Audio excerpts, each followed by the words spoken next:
Good morning again. I'm very honored to be here with you today. It's Ismail. Today we will be speaking about women in particular, Egyptian women, not the Egyptian revolution as a whole. All right, the title of my presentation is Stubborn Female Identities, and it's all about the political situation of women, especially after the revolution. And I'll be referring to what was happening also before the revolution. I would like to start my talk today with a quotation, a song, and some questions. Now, this is the quotation. Revolutions, like wars, are not kind to women. In fact, they can be brutal to women. Even when women take part in revolutionary movements that successfully lead to regime change, they are not invited to the negotiating table. Instead, they are mostly marginalized. Their rights become bargaining chips between the factions. The song we will listen to is it's a theme song of a documentary movie, a short documentary movie, of a very recent film called The Thread and the Wall, produced 2014, very, very recent.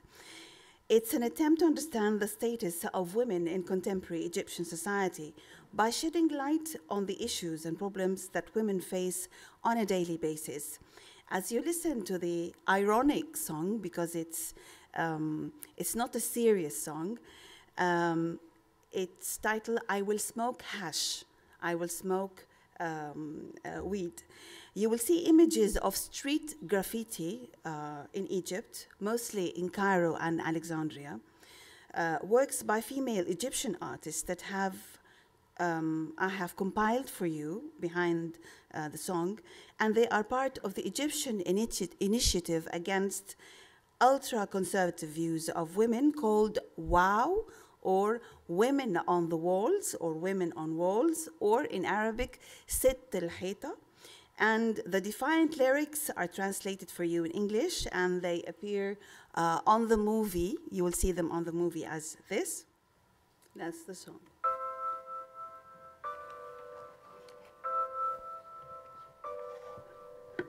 ستي قالت لي البنات بيلبسوا فساتين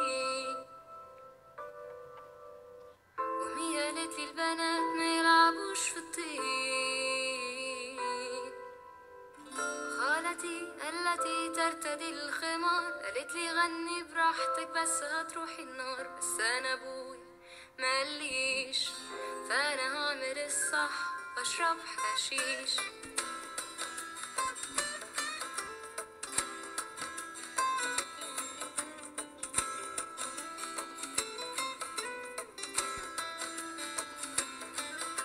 مفيش في دماغي جواز والنيش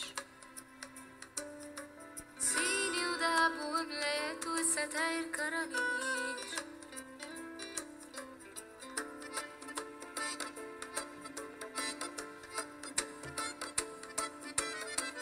اوعي مرة تباتي برا وتتأخري في مرة وعيلة بواب يشوفوا جوا تتجوزيش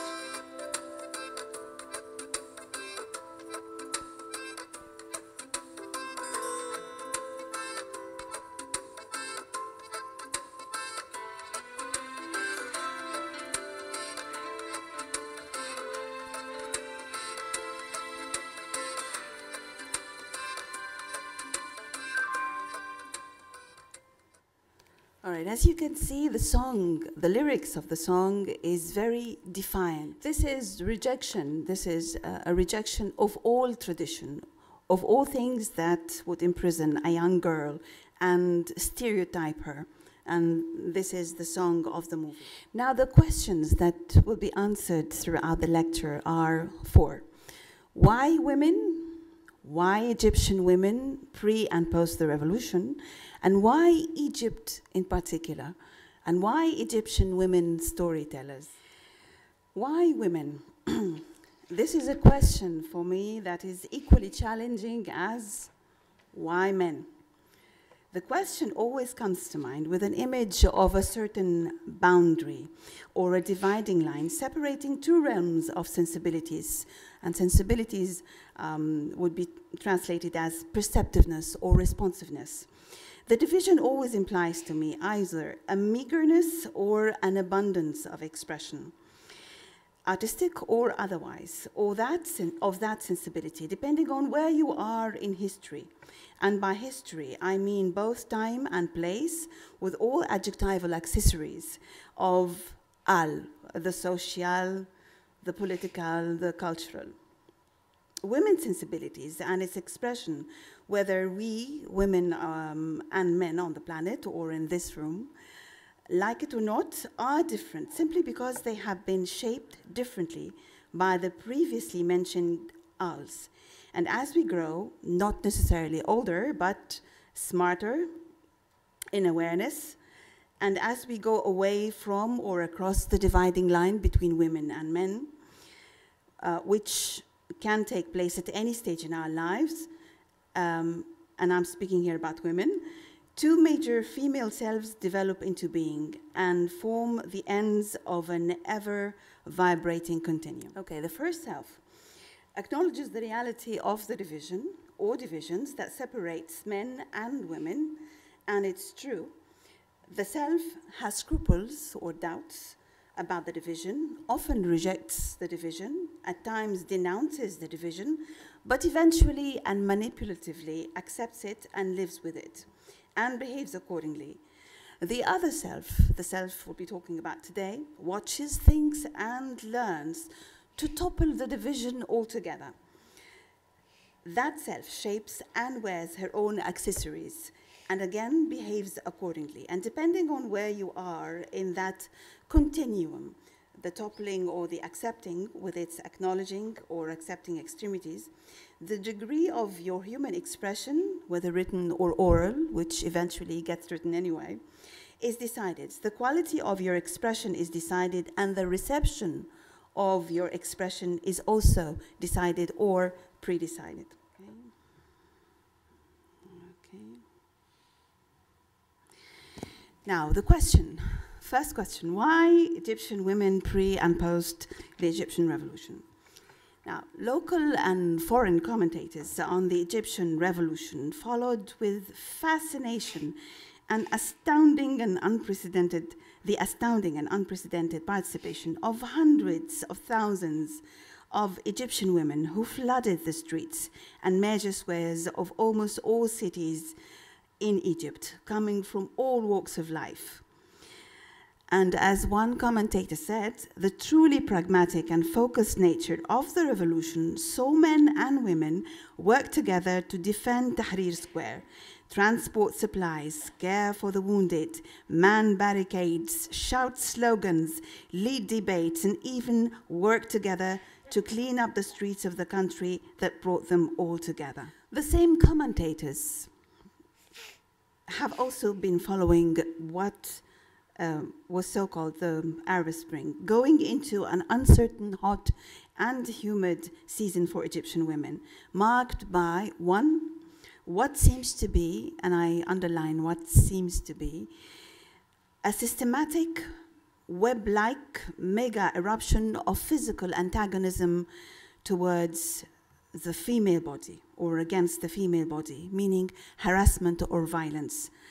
Second, a chain of what the media propagated as premeditated setbacks and marginalization of women's rights and legislations that were so fiercely for before the revolution, though it was not totally a milk and honey situation before the transitional military council followed by the Muslim Brotherhood came to power right after the revolution. In response to the strange and politically suspect violence, which seemed not so much to create a climax of fear and intimidation for women, but rather to target how Egyptian women saw themselves and how the international media should see them, let alone Human Rights Watch, a good number of local initiatives, about 13 and even more, became fiercely active And I'll show you some of the images from their Facebook pages, documenting, supporting, and spreading awareness of women's rights as part of citizenship right, calling for women empowerment, seeking to diffuse a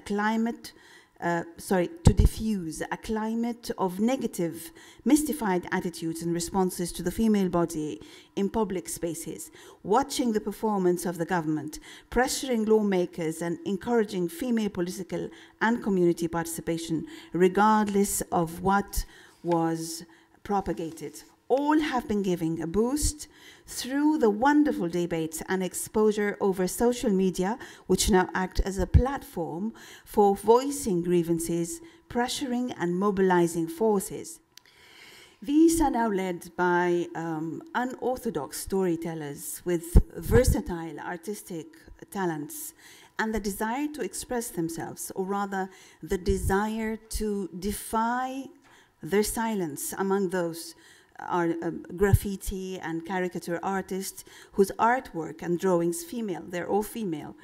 Drawings have flourished and gained both momentum and popularity during the revolution and after the revolution. Now, this is another initiative taken the famous female actresses, very much loved by the Egyptian society.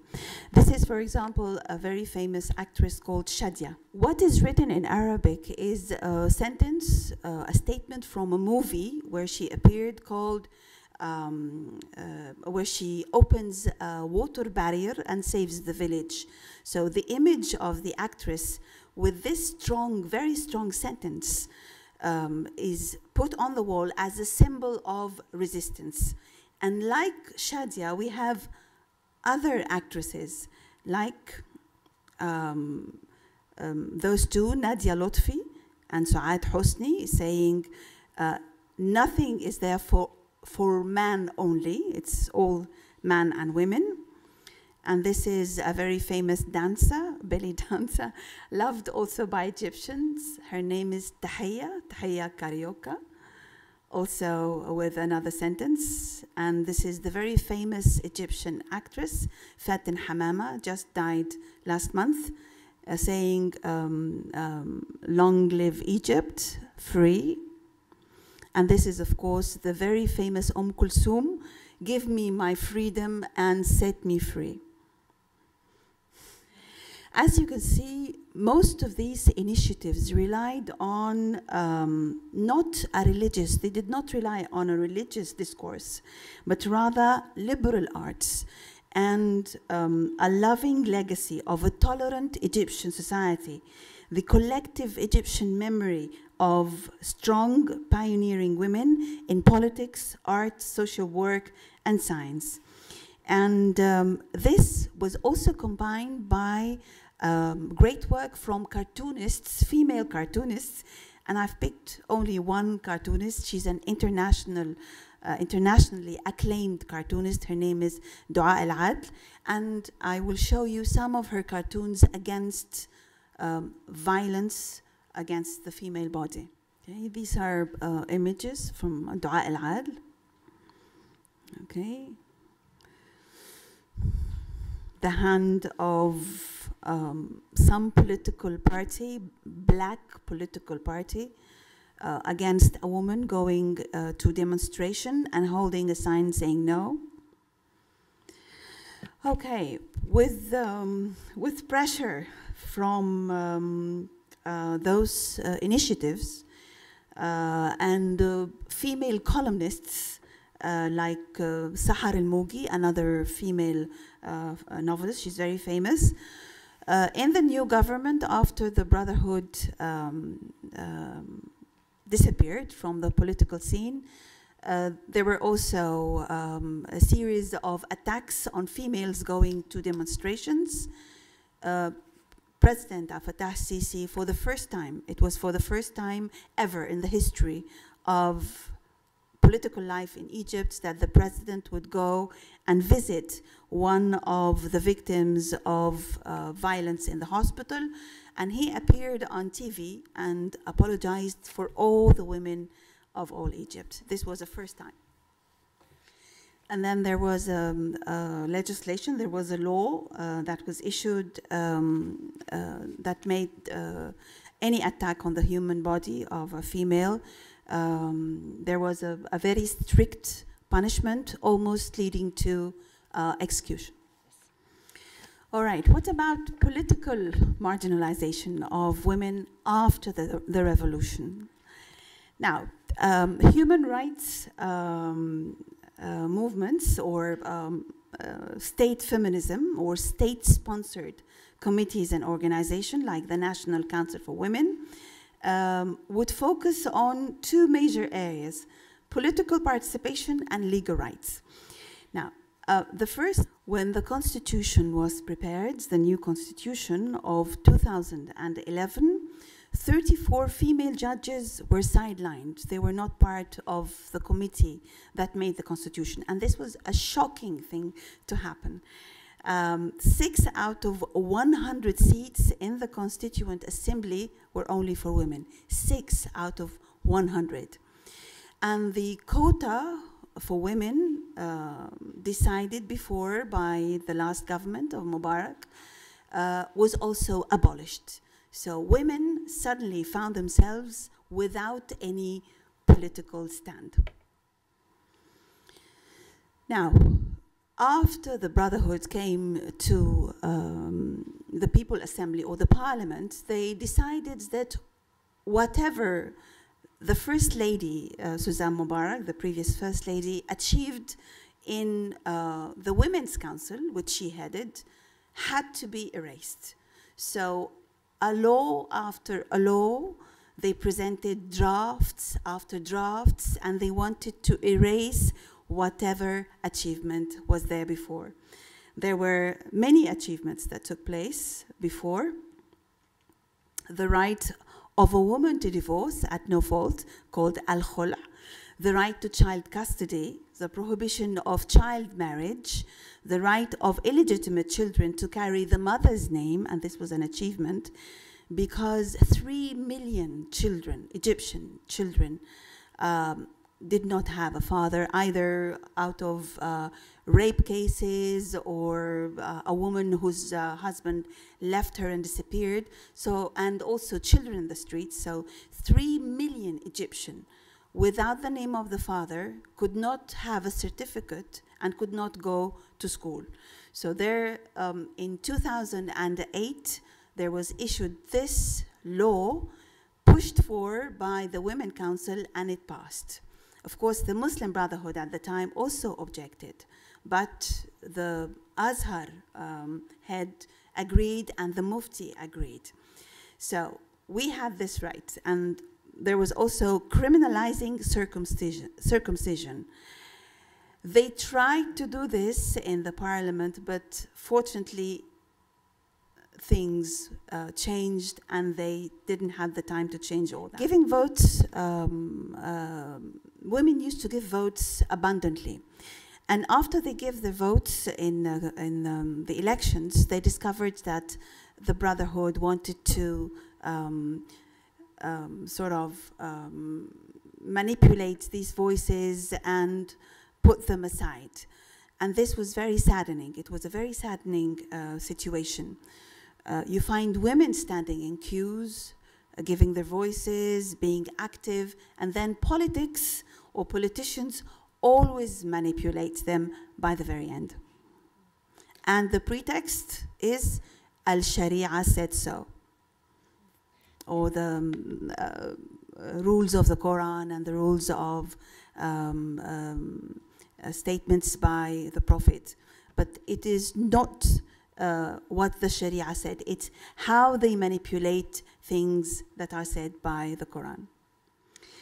All right, of course, the responses in the media and with artists, especially female artists, were very violent and very fierce. The public media was rife with horrified commentators. The press was loaded with articles and columns, talk shows and comic shows followed a course. All it seemed that the government did not know, the Brotherhood government then, did not know what to do. Some of the visual representations of that period are also recorded by cartoonist Dua al-Adl, and I'll give you some of them. This is about a circumcision or the cutting of the genital parts of a young girl so that she will not be active physically, sexually. And the Brotherhood wanted to cross that law that criminalized this act. This is another response, okay.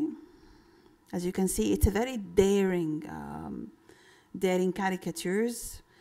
And this is another response for sidelining women, or trying to sideline women, as if she's a piece of furniture in the house.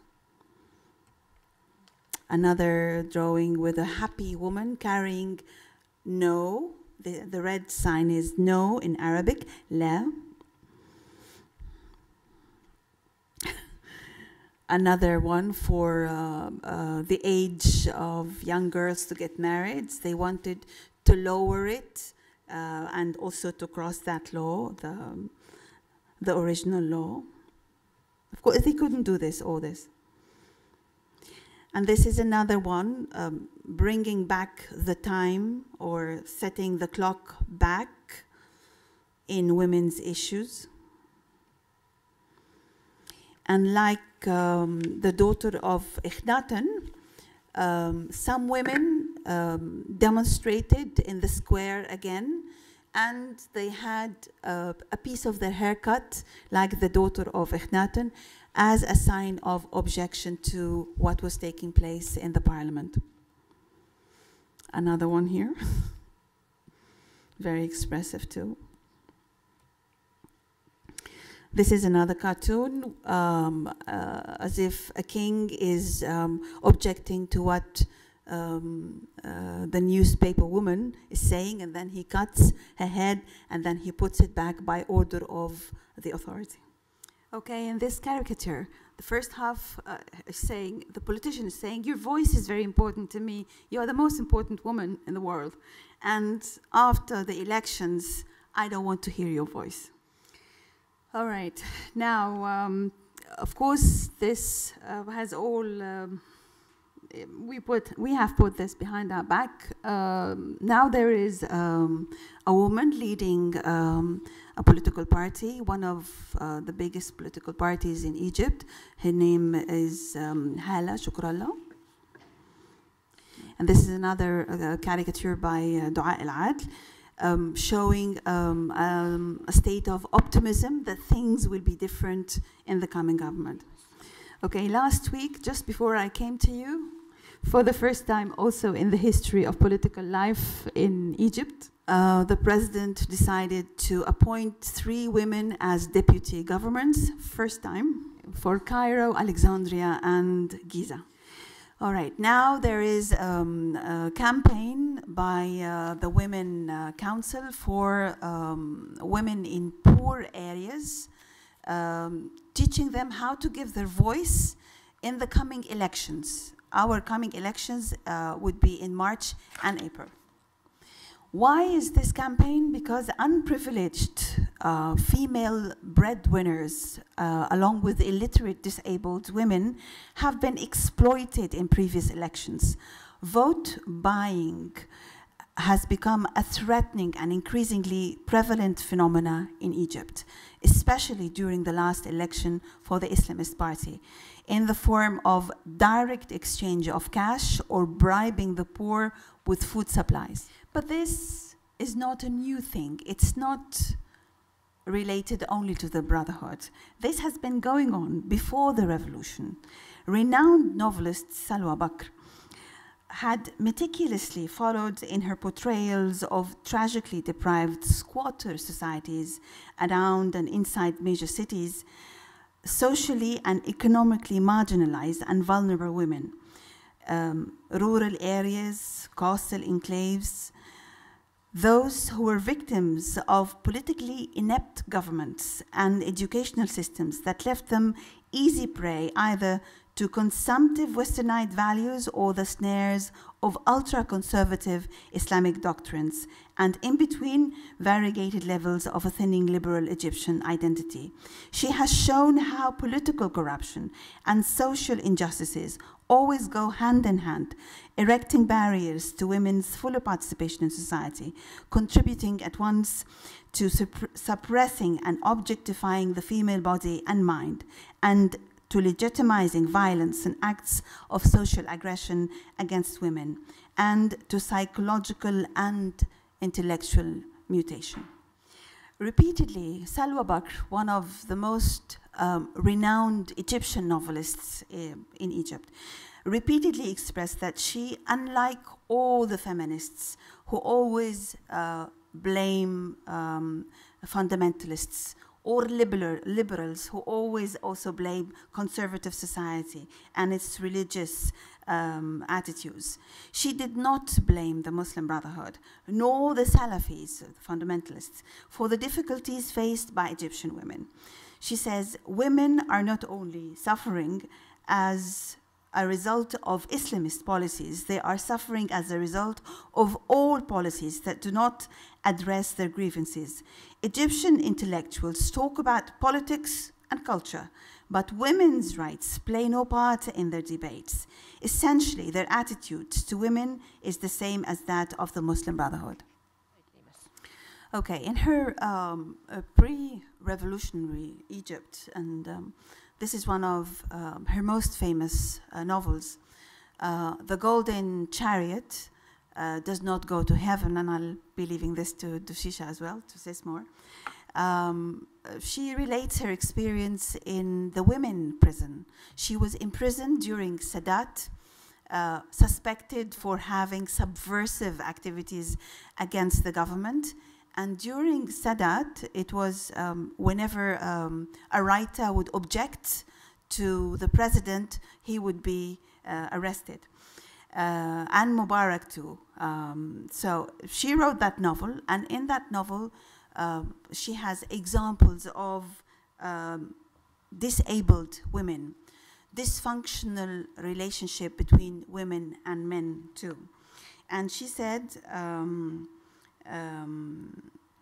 I write on women on the fringes of Egyptian society, outcasts, mentally ill or disabled, who have committed crimes as a result of their unfavorable living conditions and escape into fantasy or madness as a way of coping with the fate. And she always insisted, I write about women who are rarely seen by others. My characters are women who remain unobtrusive and for whom no one has any use. Okay, I'll jump directly to why Egypt? Why Egypt in particular? Why are we talking about Egyptian women, not women from any other country? Once you begin to leaf through the pages of history, of our Egyptian history, looking for the place of Egyptian women, you begin to realize that the present seems to reflect two major spots of time. First, a failed renaissance. The Renaissance that started during Muhammad Ali, a long time ago, 2 centuries ago. And the other spot of time is the exodus to the Gulf, which has changed a great deal of Egyptian society. The struggle now, as people are coming to see it, is not against patriarchal, ultra-conservative mores of the Salafis, which we call ancestral traditionalists, or the Usuli, which we call fundamentalists, or Islahi reformists, or Ijtihadi, interpretive Islam. They are all put together in one lot as conservative Islam. No, it's also the fight is not against this very ultra-conservative attitude to women, but also against a very good percentage of Egyptian society, victimized by inept state-sponsored educational system that breeds ignorance rather than knowledge, and that had long left them easy prey to fanaticism and dogmatic thinking in neglected rural and Bedouin areas and poverty-stricken squatters around cities and towns. Okay, the second spot of time is the sorry panorama of economical hardships caused, again, by years of corrupt state policies and the dark effects on family structure, women and family structure together, forcing thousands of families to leave the country in what is called the Exodus, the Egyptian Exodus to the Gulf, or oil states, where adaptations of conservative Islam by families as a way of life brought home when they came back with them patterns of social and cultural behavior that we were not used to in Egypt. Now, it's very crucial for us to go back a little bit and then come back to the present. We'll go back to the Renaissance and see how Egypt used to be before things deteriorated like this. Now, Muhammad Ali, the Egyptian Renaissance always refers to the versatile era of Muhammad Ali and his family successors, Walis, Khedives, Sultans, which witnessed the modernization of Egypt. Prior to Muhammad Ali, under the Mamluk or the Ottoman Empire, Egypt plunged into years of stagnation, which hit almost all spheres of life, and of course, the status of women. Modernization took place with confidence and gusto from the early 19th century into the middle of the 20th century, with ups and downs depending on who is on the throne. Women's issues were not called women's rights, they were just women's issues.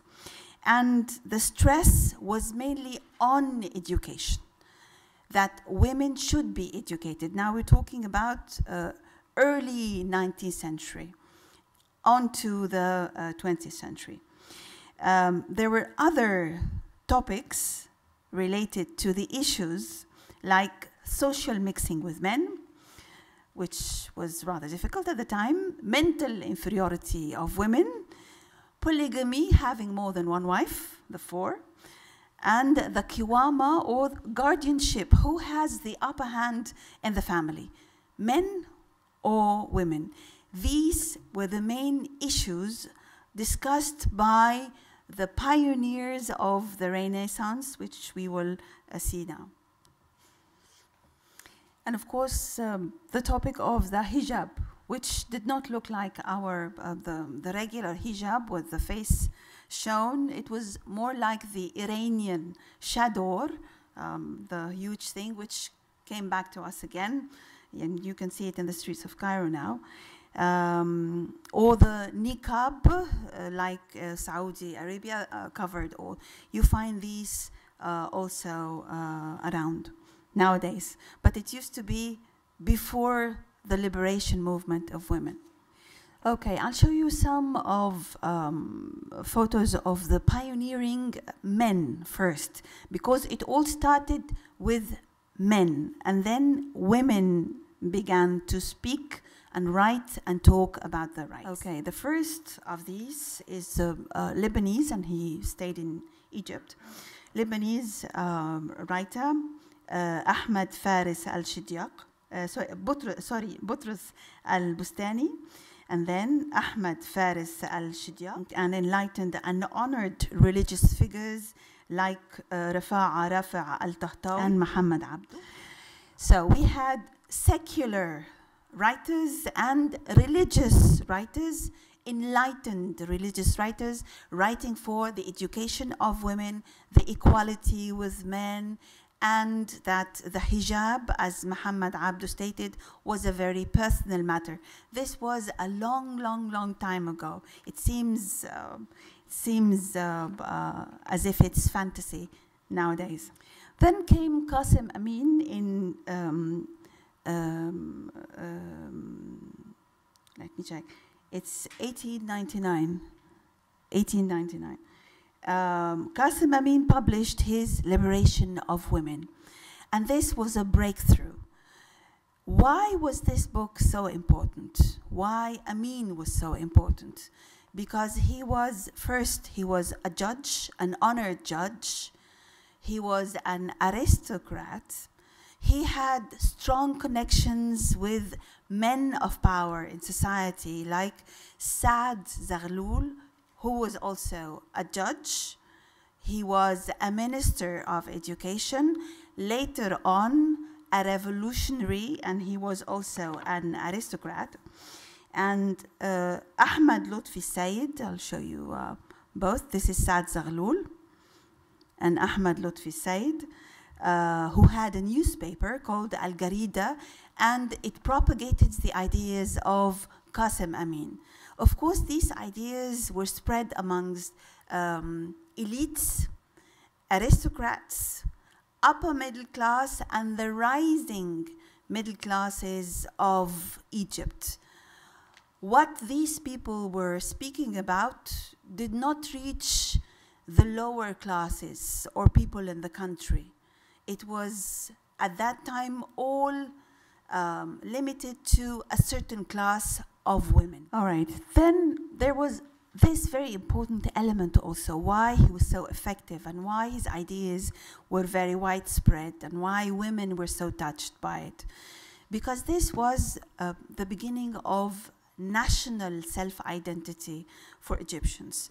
And he stated that in order for Egypt to have worth internationally or value, its women should join in with its men. So the women's right issue had a nationalist frame. It's for the national self-identity. It's for the image of Egypt.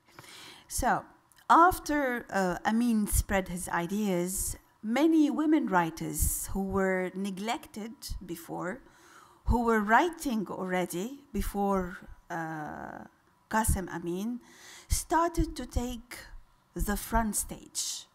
The writings became important under the lights of Qasim Amin. So we have writers like Zainab Fawaz, Aisha al-Taimuriya, and Malak Hifni Nasif, or Bahithat al-Badiya. They were all writing about women issues. And if you see the dates, this is very early in the century. And these women were calling for equality, the right to education. I remember when I was looking in your Japanese history, I remember that the same issues were discussed also for women in 1940 for Japanese women. So it's about the same time that this boost for women's right of education and equality were here and there. Okay, Egypt was still under a British occupation. In the 20s on to the 40s, 1920s until 1940s, there was a boost in women rights issues. We will find Durriya Shafiq. She's a very famous Egyptian activist, if you can see the dates. Durriya Shafiq founded the liberation movement for Arab women. And she had a celebrated magazine called Bint al-Nil. It was published monthly. Daughter of the Nile. She led demonstrations of 1,500 Egyptian women and invaded the parliament at that time in 1951, demanding voting rights for women. A week later, the right of voting for women was granted. After the revolution of Gamal Abdel Nasser in 1952, she also led a food hunger sit-in in 1954, calling for political representation, and women were granted the right for political representation too. Okay, there were other figures of strong female writers and activists. One of the activists was Huda Sha'rawi. She was the first woman to take off her veil in demonstrations and to walk over it or to have her foot over it. and leading demonstration was not a regular thing at the time. Also, there were figures like Nabawiya Musa. She was the first woman to have her BA, bachelor degree. They had a committee of men for her to be examined because she was the first, and she was very defiant about it. She had private school chains for the first time also in the history of Egypt. After Gamal Abdel Nasser came, after the first Egyptian revolution, President Gamal Abdel Nasser cancelled all parties. So political participation of women and men was sidelined. Those who used to write about women issues, like Latifa Zayat, a very famous writer, she wrote a very famous novel called The Open Door, were all writing about women's right within the national frame. Women's rights issues took a backseat.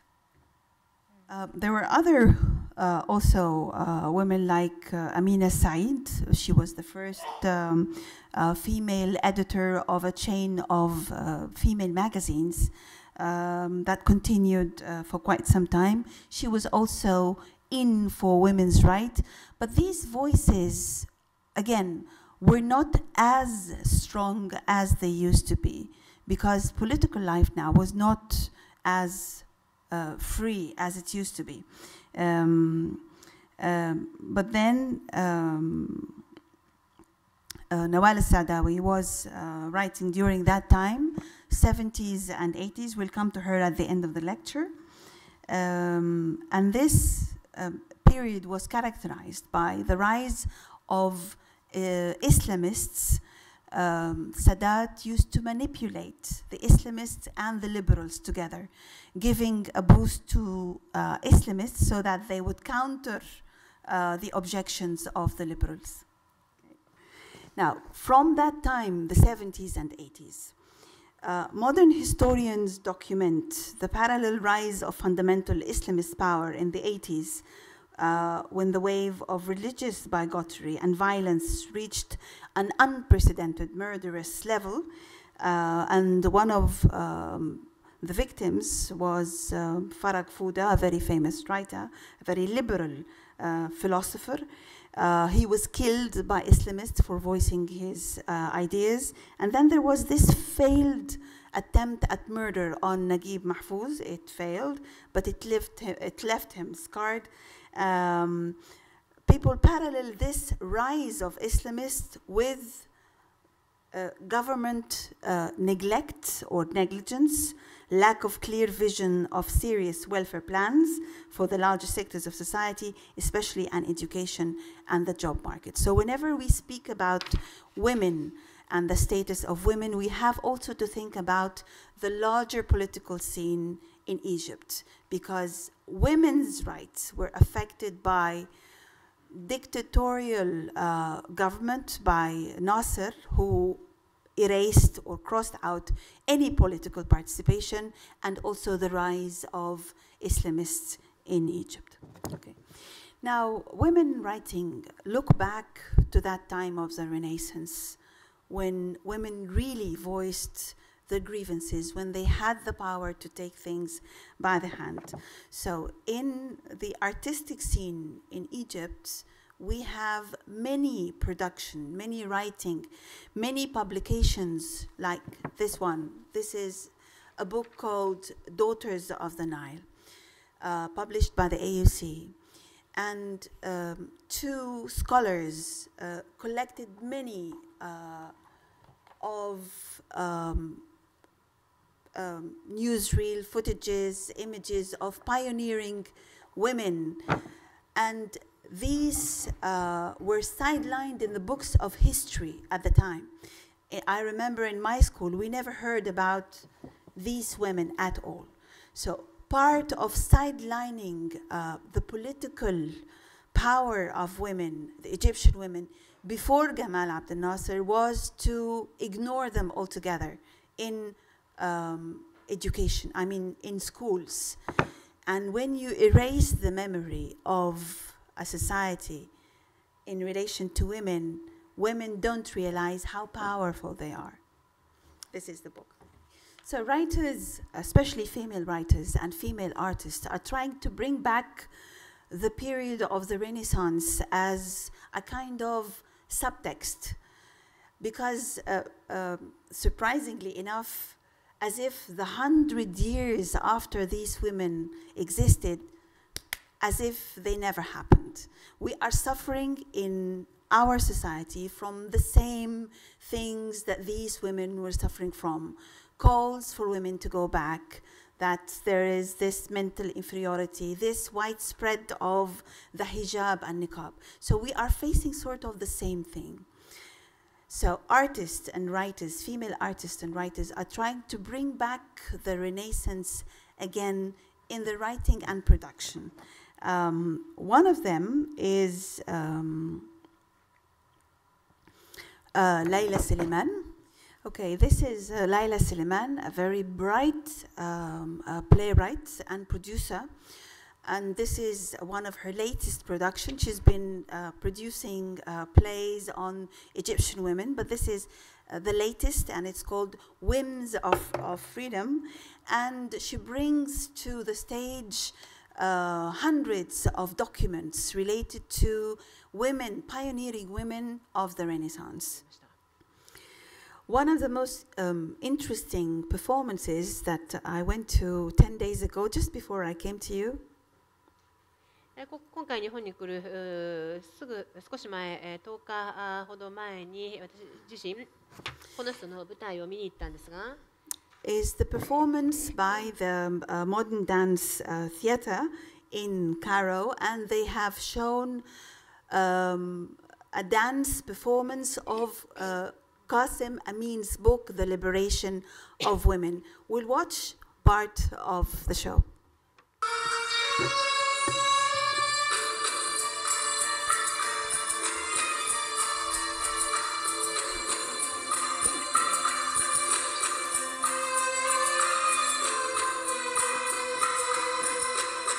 This is women fighting,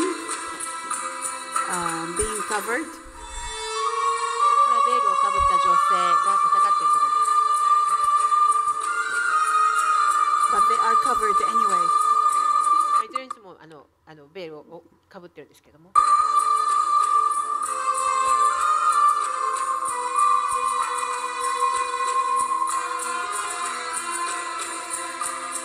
This is how women were dressed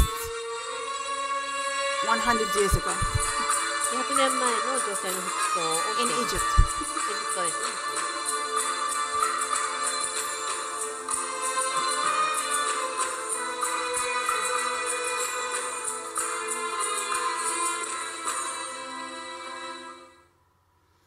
This is the second sequence. こ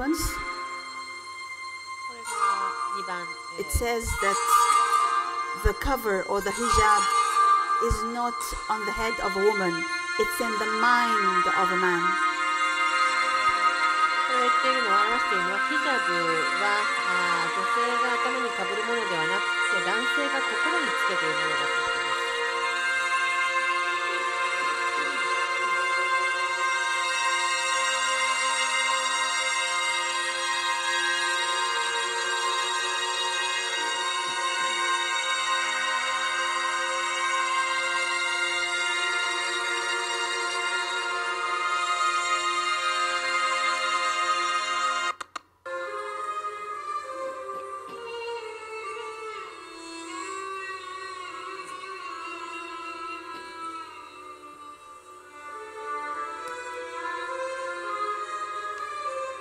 So they try to imprison women. It's all symbolic. この女性を非常に象徴的に取り上げて描写しているんです。 But then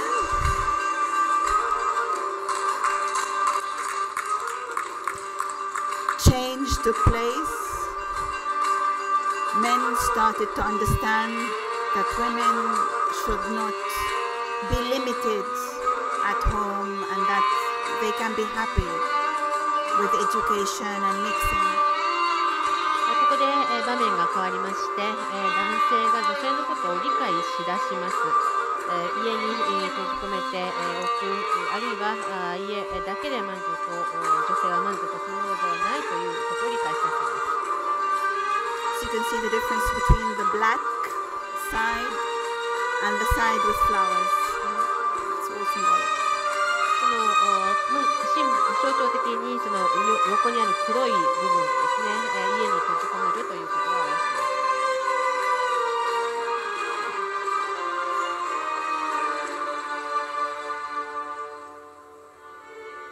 ます。But then some people were resisting.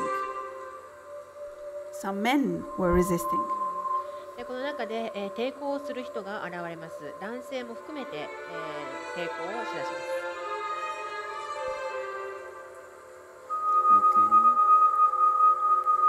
Okay, we keep on.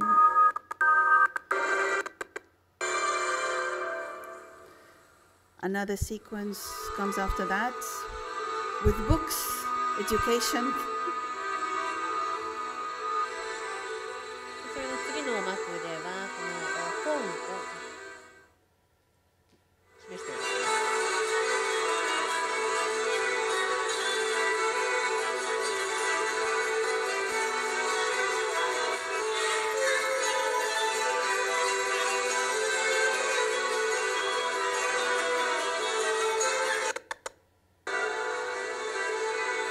Men come out of their cubicles to share. It's all very symbolic.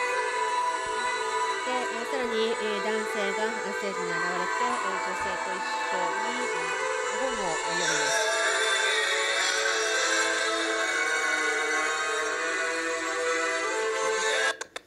Okay.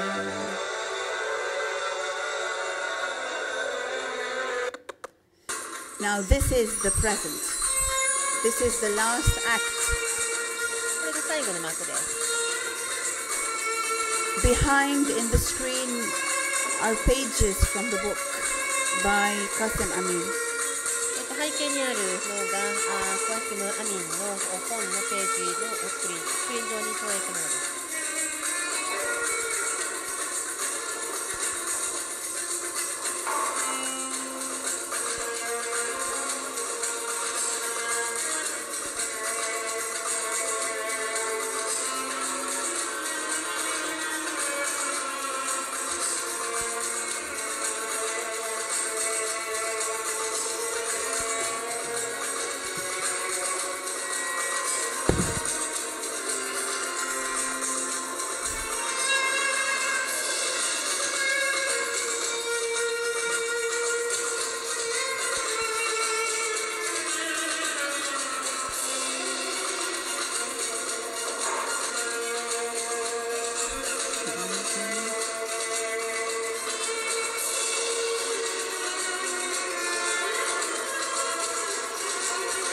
Now, resistance, this is what the show was calling for.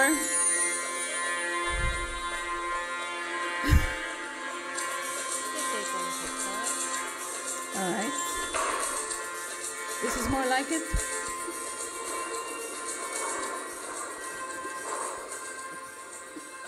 It's all very symbolic, actually, but it was a very good show, and it was performed on stage 2 weeks ago before I came. Egyptian storytellers, why?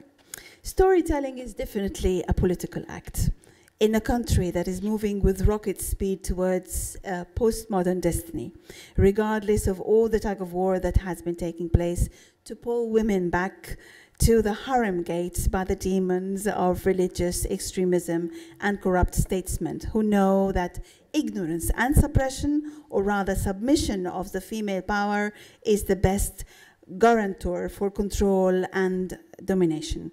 And when I say postmodern here, I mean the development in an individual relation with his or shaped identity, namely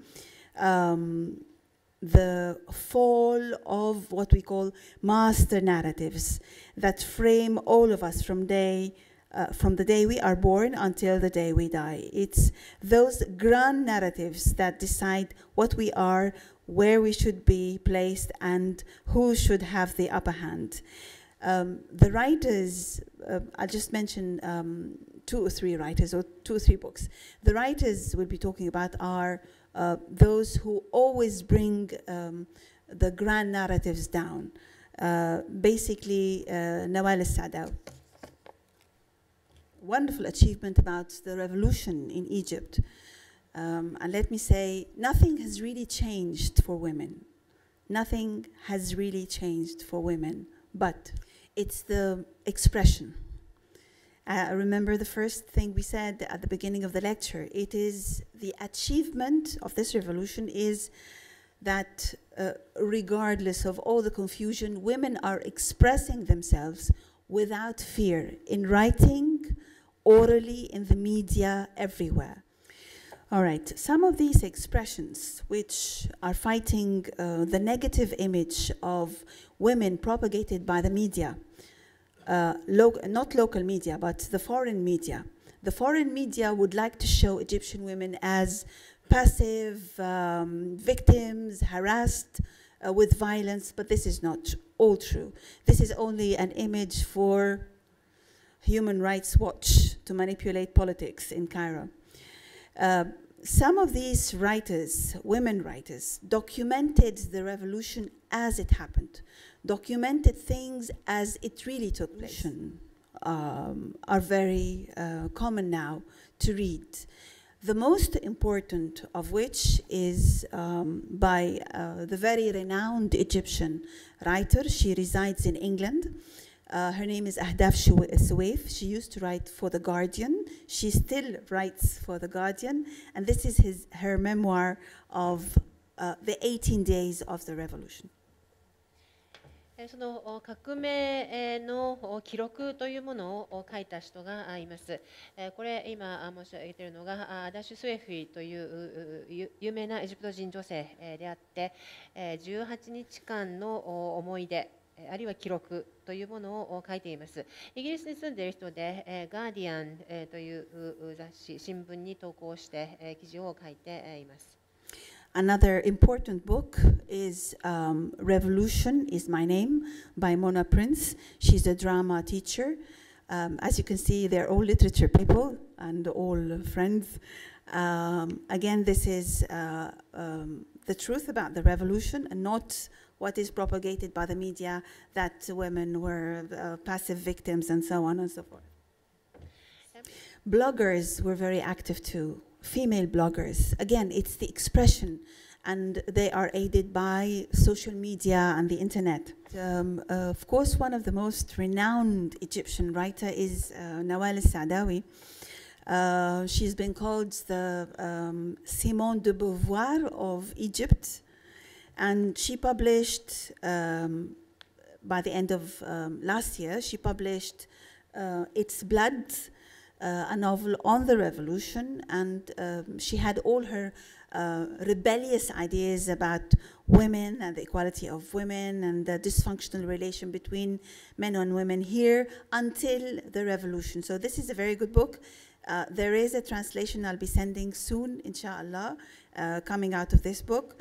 And also another book by Nawal al-Saadawi, also in Arabic, I'm sorry, called Nawal al-Saadawi and the Arab Springs. It's a collection of all her writings during the revolution and after the revolution, 2 years after the revolution. Okay, for time consideration, I will just mention this. This is one of the recent books. It's also in Arabic. It's not translated, and this is my copy. I'll take it back. それからもう一つこれは最近出版された本で、これもアラブ語でしかなくて翻訳は出ていないんですが。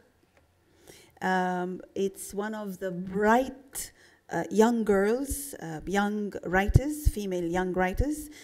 She's called Rabab Kassab. She started writing this novel before the revolution. So 187 of the novel was written before the revolution. The rest, until 250, was written after the revolution. I think it will be translated also very soon, and I'll be sending you a copy. First, she draws, like Nawal al-Saadawi, a dark, stagnant society with dysfunctional relationship between men and women, the sense of corruption, political means also corruption in the relationship of men and women. Okay, and here comes the end. I'm done. I just want to say that when I was asked to give a presentation on women after the revolution, I told Professor Samir, nothing has really changed after the revolution. We need a revolution after the revolution, but not in politics, in education, in the education of women. We need a culture revolution, and it will take some time. Thank you.